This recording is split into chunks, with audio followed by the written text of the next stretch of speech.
Hey everyone, my name is Jane Ridge. I'm a Senior Solutions Architect at AWS, and welcome to the She Builds North America show. Today I have with me Atticus Patton, and we're here to talk about AWS Builder Fair.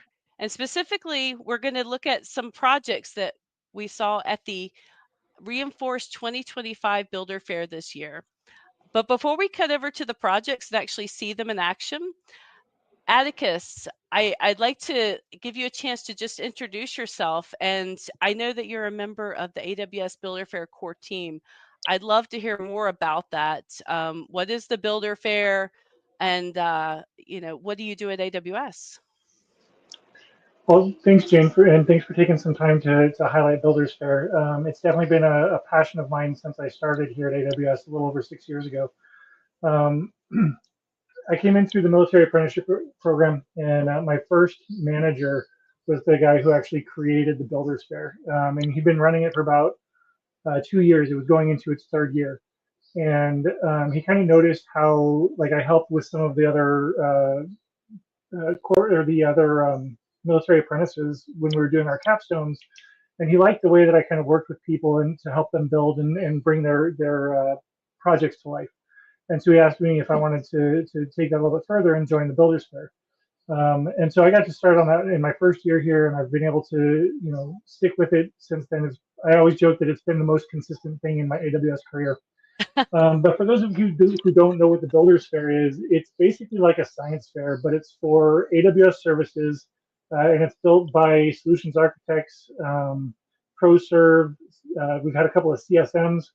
So it's really just anybody who likes to build and wants to show it off to our customers on some of the biggest stages in AWS. We have reInvent. We've been there for 8 years now. And about 5 years ago, we started at reInforce. So there's a couple of big stages where you get to just show off what your passion project is. Yeah, that's awesome. And I remember the first time I got to see Builders Fair was as a customer. And I was at reInvent, and it was this amazing Lego setup, which I still remember and thought was really cool at the time. Uh, Did it have a bunch of lights on it? It sounds like that was Chaos Kitty. I think it did. I think it did. I can imagine, like, over the years, you've seen some really interesting projects. Like, is there anything that just kind of stood out, especially for you, or some area that you were just like, wow, I didn't know that that could even be done, kind of thing. Oh yeah, it's been really interesting watching the evolution of the projects. They used to be a lot more physical, right, and bigger. When I first started, we had a drone project that we had a 10 foot by 10 foot cage, and it had a drone inside that would follow something around. Like one year it was following around a car. Another time we had a train set up where it was following around a train. We had a drum set, a full trap drum set, and they created lighting inside the drums that would show you where you had to hit to follow along with a song. That's And it's been interesting. And as Gen AI has gotten better, there's been a lot more on the screen type stuff. And at least for the submissions, it's been a lot more of the on the screen type stuff. And so what we really look for is a way to take these, AWS services and bring them into the real world. One of the most popular ones, I'm sure everybody loved, was Smart Bar, and there was about 3 iterations of that. You talked about Chaos Kitty. They actually are going to be coming back at reInvent this year with a completely updated service. So not only watching the projects as a whole grow, but individual projects to be able to see them come back, a couple times to watch those grow as well has been really fascinating. Yeah, that's awesome. And I love that, like, the evolution, especially as our services change and as customers give feedback and things. That I think it's interesting because a lot of things as you build, like, evolution, I think, is sort of a natural extension of that. Um, what Yeah, it's cool. about, I guess, for folks who might be for folks out there who are watching us, in our audience, who are like, hey, I don't necessarily have a chance to come to AWS Builder Fair. I don't work at AWS. But I like to build something. Like, any just advice for those who are interested in building but aren't sure where to get started? Yeah, so my two, I guess, tenets for Builders Fair as a project owner is don't build in a silo. You need to be able to ideate with somebody. And I love ideating with people on Builders Fair projects. Jane and I, you and I ideated early on in your project building. So find somebody who you can just chat with about what you would like to build. And the second one is don't look for a service that you want to build off of. Find a passion that you have already. Find something that you just enjoy doing. The guy who did the drumming set was a drummer. He also liked to drink, which is why he came up with Smart Bar. Find something that you just, whether it's a hobby. We've got a lot of people who build sign language projects because either they had somebody in their family that was deaf, or they had somebody that required sign language, and so that was a passion for them. So start with the idea of how you want to make something that you do better, and then find the technology that's gonna support that. It's just like working backwards from your customers. Work backwards from your own passion. That's good advice. So, and I agree. Like, I didn't even mention at the beginning, like, you were a mentor for me. I've done some projects, one that'll be featured here. So I definitely love that idea of you're better bouncing ideas off, getting feedback, and then going from there as a team. Yeah, and it doesn't even have to be somebody that you're planning to build with, right? Just having a wide variety of ideas, it really helps to kind of solidify what path you want to go down. Yeah, awesome. Well, thank you, Atticus. And thank you for supporting our women builders that we're going to be featuring here in the upcoming video. So for those of you who are about to jump in, we're going to be going through, we have Defending the Realm, Handy Identity, 1-800-SECURE-IT, Pack Defender, Privacy Lens, and Threat Hunter that you'll all see featured in the upcoming recording. So thank you all, and we hope you enjoy.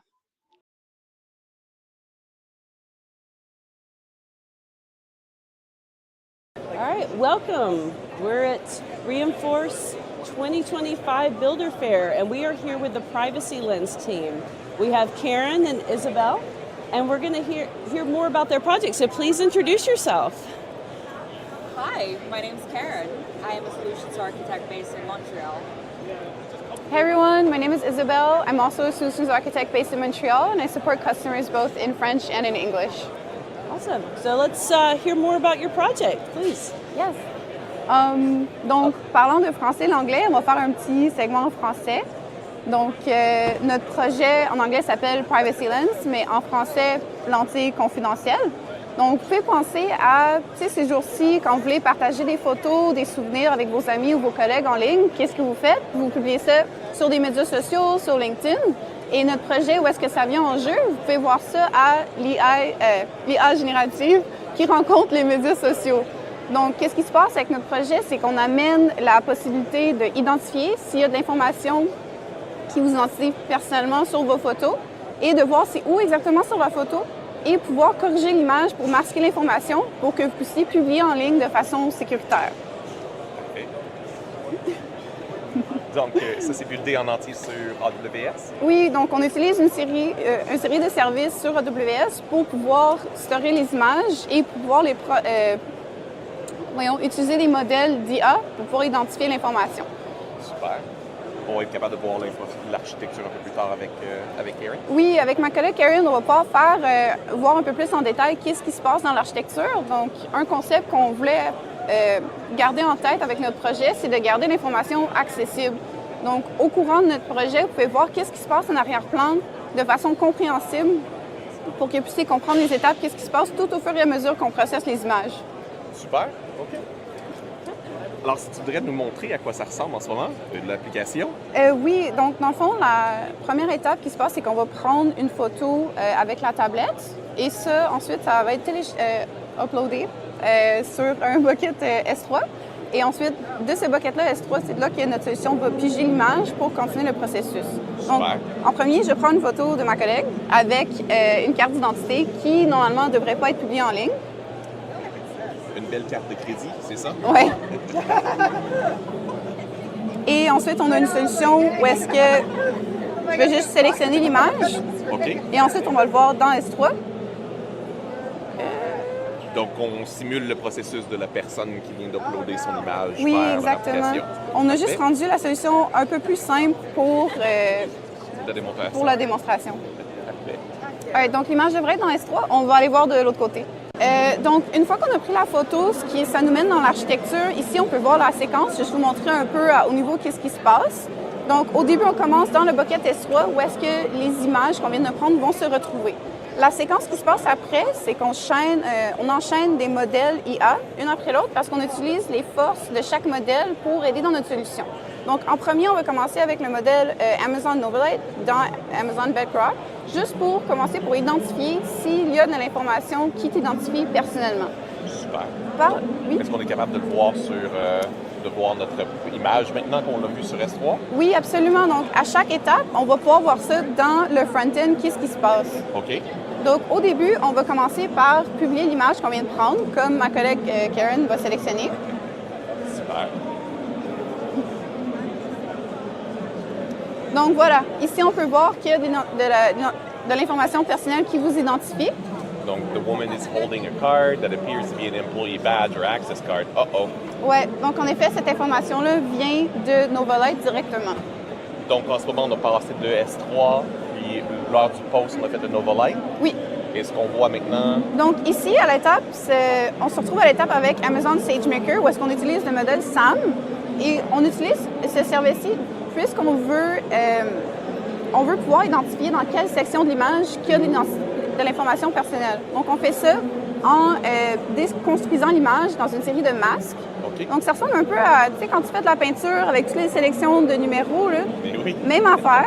OK. Et on prend tous ces masques-là, on les met dans S3 et ensuite on retourne.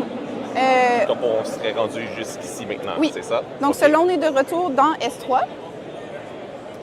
Et la prochaine étape qu'on va voir dans quelques instants. Dans quelques instants. Pour être capable de voir où est-ce que la portion... oui, c'est ça. C'est grâce à toute la série de masques qu'on peut identifier exactement où dans l'image est l'information. Okay. Right? Mais qu'est-ce qu'on fait quand on a tous ces masques-là? Comment est-ce qu'on fait pour faire le processus? C'est avec Amazon Novelite de retour dans Bedrock. OK. Et comme ça, on va pouvoir regarder dans quel masque exactement est l'information. Ah. C'est ça qu'on va voir sur le site ici. Une fois que ça load, on va pouvoir voir avec un carré rouge où est l'information. Super. OK. Puis ensuite, on va être capable de pouvoir le processer par Novelite pour... En fait, après avoir identifié où est-ce que c'est, on va juste utiliser du Python, en fait, pour masquer ce côté-là de l'image. Ah, donc on peut voir le petit carré rouge. Oui, donc voilà. Oh! On a une photo personnelle identifiable. Ouais, donc dans la photo, on peut voir où est l'information proche de la carte de crédit. Super. Puis la prochaine étape maintenant est de masquer, c'est ça? Exactement. OK. Donc, d'où vient l'idée de notre projet, c'est vraiment de pouvoir masquer cette information-là pour que vous puissiez publier de façon sécuritaire en ligne. Et c'est cette étape-là qui est vraiment cruciale. Donc, tu sais, quand tu publies, puis ça dit juste un résultat de « Ah, ben, tu as de l'information qui ne serait pas sécuritaire. » mais donc, ne l'envoie pas. Mais c'est ça, mais qu'est-ce que tu fais passer ça? Super. Okay. Donc, voilà. Ça fait du sens. Oui. Donc, c'est ça. L'idée de notre projet, c'est vraiment pouvoir identifier l'information et de le masquer pour avoir une présence sécuritaire en ligne. Parfait. Bon, merci. Merci.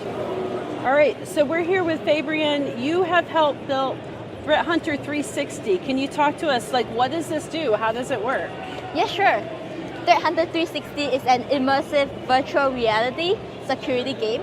So what you would do is you would take the role of an elite security investigator. Okay, that sounds awesome. You step into this virtual security operations center and you'll be faced with a lot of cybersecurity threats or attacks on the AWS cloud. So what you will need to do is essentially you identify these threats, analyze them with various logs, etc., and then mitigate these before it's too late. Yeah. Okay, awesome. So it'll be there'll be different stages throughout the scenarios, and all of these scenarios are based on the AWS incident response playbook. So by the end of this, you'll be familiarizing with that as well as AWS security services. Excellent. That sounds like that would be incredibly useful. Yeah. As people are diving into security best practices with AWS. That's right. Excellent. So now Quinn is doing a demo of Threat Hunter 360. You can see the live stream right over here. So he's going through the screens.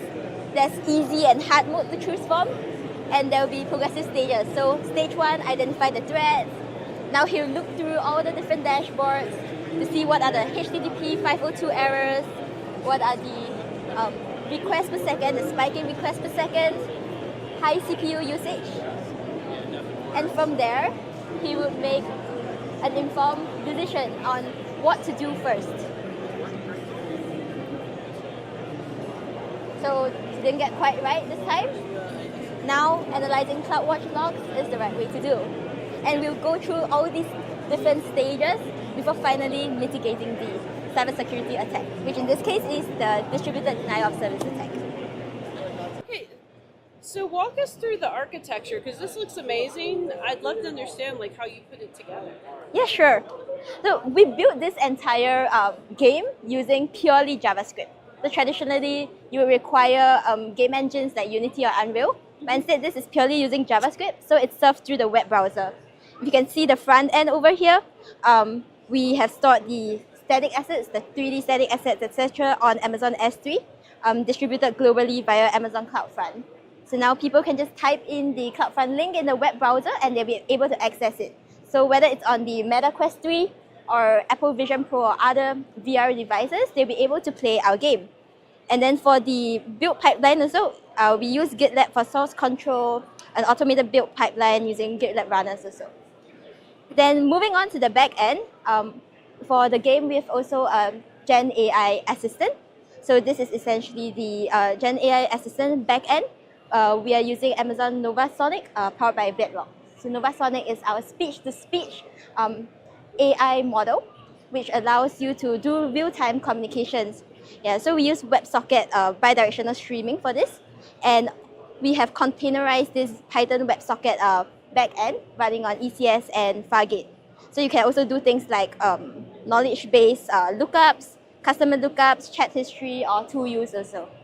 Any technical challenges, or was it smooth sailing the whole time building this? Oh, we definitely met a lot of technical challenges. Yeah, so this Novasonic is very new. So that makes it challenging also because it uses WebSocket and specifically WebSocket Secure. So that makes it challenging for it to be connected to the front end. We had to experiment with different methods before finally we came up with this also. We have to use Cognito for JWT, generating JWT tokens in order to be able to do this WSS secure connection. So there's a lot of complexity going into that, but we're glad when we finally got it up and working.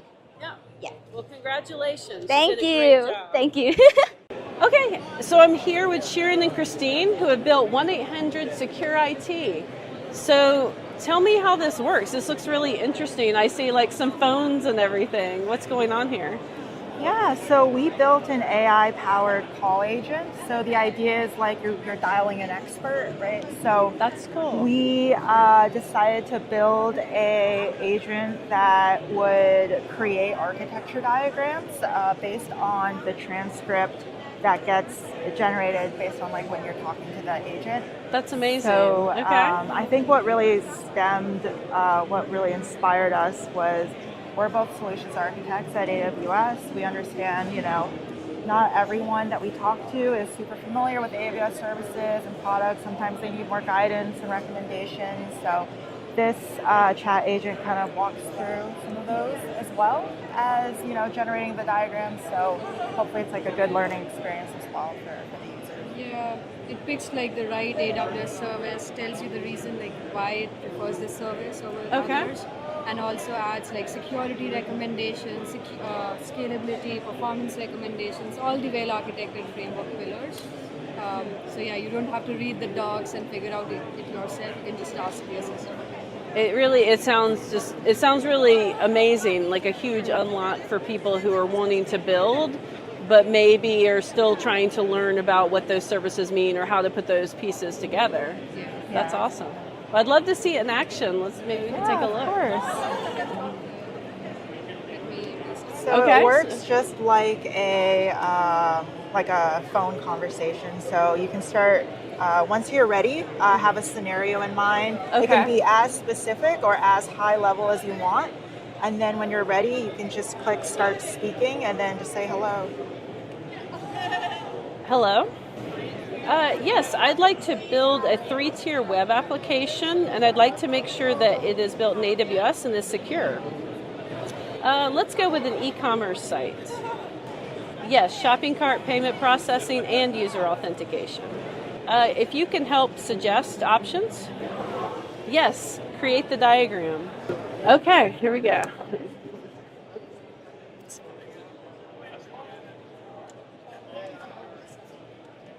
Zoom in a bit. Okay. So it is using like CloudFront as the entry point, Mm-hmm. and then it's sending it to the backend like application load balancer, EC2 instances, and it also added auto scaling group for scalability. Mm-hmm. And you can see it has put the servers like application load balance in public subnet, but the backend in private subnet to keep it secure. Following best practices, Yes. yeah. Okay. And yeah, it's like RDS, Elastic Cache, and it's also using Pulling in other KMS, services. CloudTrail, and all the well-architected framework pillars. Excellent. Yeah, I like how it automatically, like, I did not tell it, I want you to include specific security services, but the fact that it went ahead and put in the ones that I should be using in order to add security. Yeah. Perfect.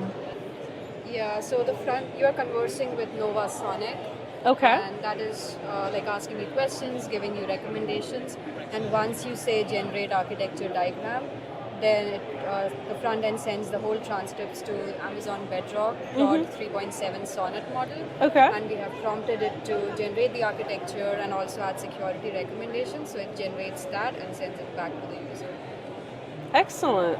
This is, I mean, I could just see so many uses for our customers. Like, you're just using natural language at that point to describe what your outcome is that you're looking to have, not necessarily having to speak of like all the underlying services and pieces there.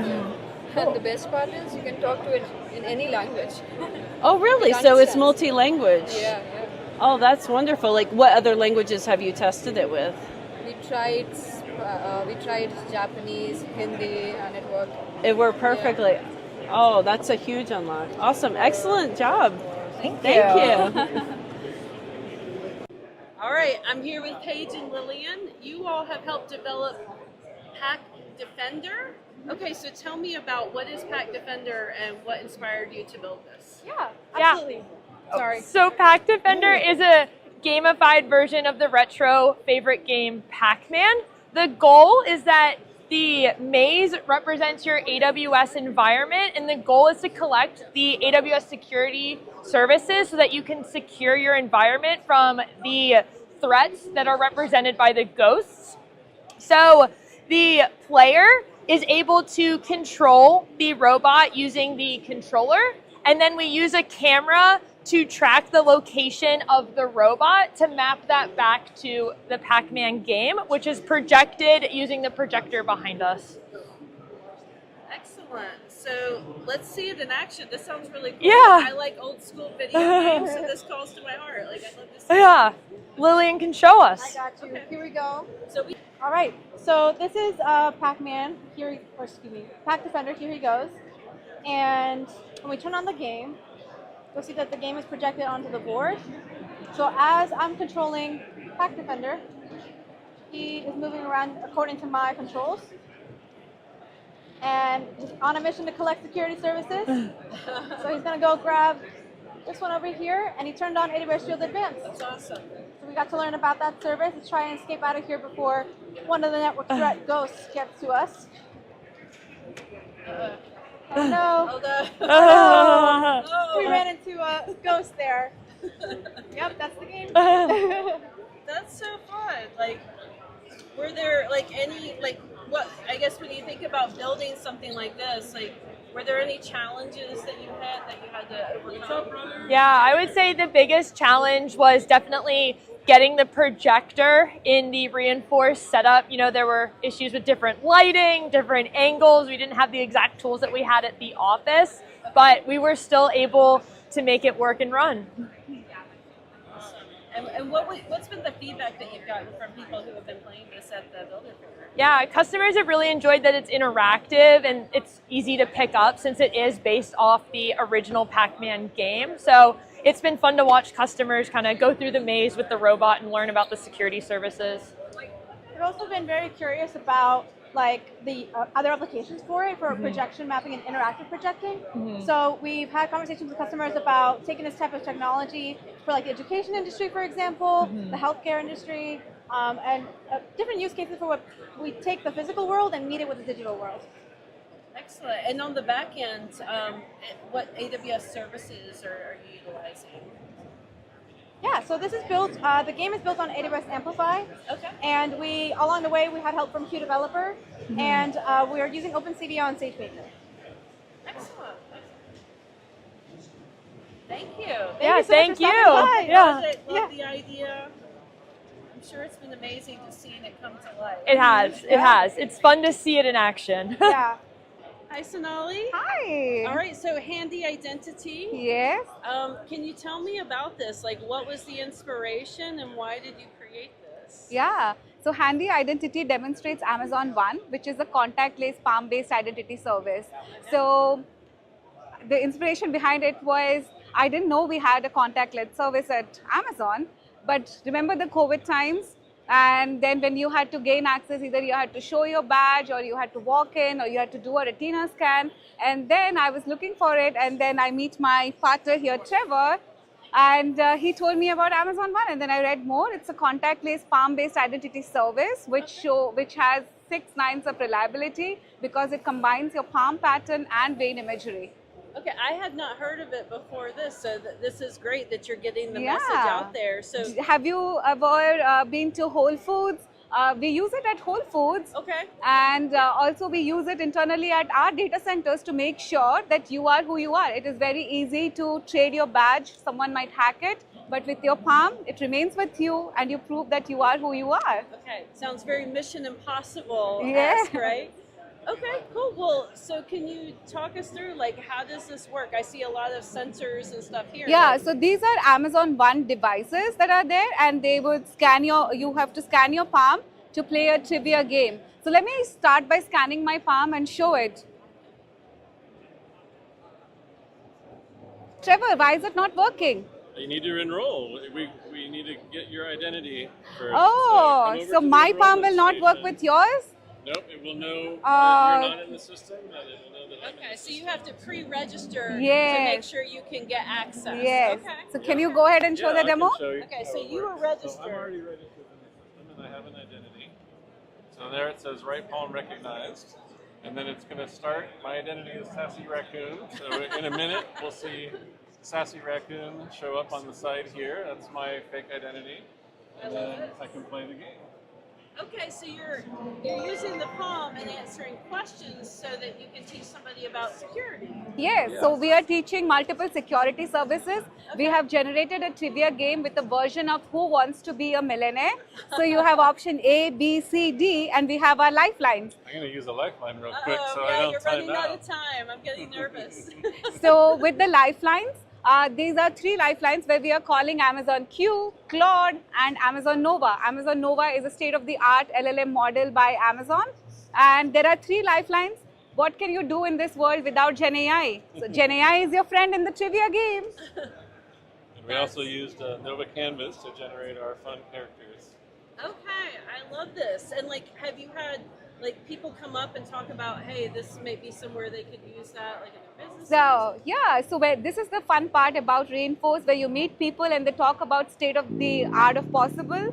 So we had people who have tried this game, and they want to use it for industrial plants, where we want to make sure only authorized person are going into the industrial plants. We have people come here who want to take this service and personalize their settings, because now it knows who you are. We have people come in and like look for payment methods, healthcare. So the use cases are infinite. I can Yep, quite a bit of healthcare interest. Imagine you're in a gown and whatnot. You don't have your phone or your badge or whatever, but you do have your palm. Yeah, you can imagine, like, you're not wanting to touch something just, for For sanitary reasons and everything. Yeah. Excellent. There is a press release where we did one with New York Health where they are rolling it out for patient identification and provider identification as well. So Yeah, it's happening. Healthcare is using it. Okay, excellent. So it is secure. Well, great job. This is very impressive.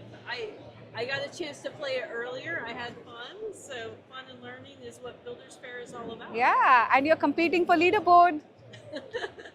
Got bragging rights on the line, like all AWS events.